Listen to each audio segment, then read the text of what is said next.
Meron ako napanood dito sa TikTok na bagong luto sa manok.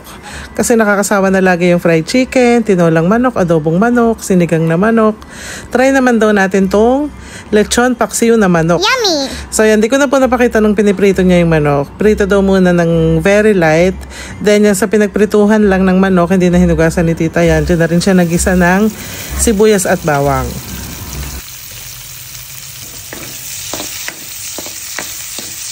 Next po, ilalagay na niya yung manok na pinrito niya kanina. Then maglalagay po siya ng tubig para may konting sabaw.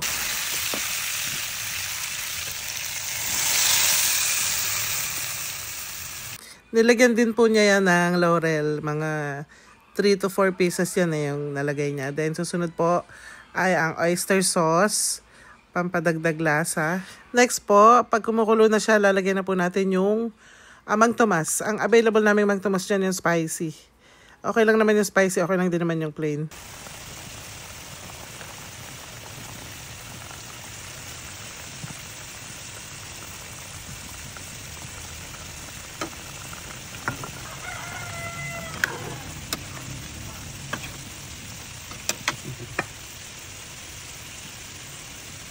Nilagyan din po niya yan ng suka, kaunting-kaunti lang.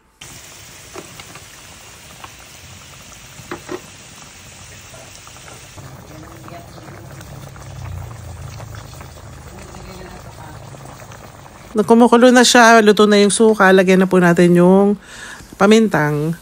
Pwede naman ang buo, pwedeng durog. Kasi di ba pag lechon paksiw na baboy, buo ang nilalagay natin. So dyan po, durog yung nilagay. Okay na po ang ating lechon paksiw na manok. Tama ba? Kain tayo mga mare! Nice!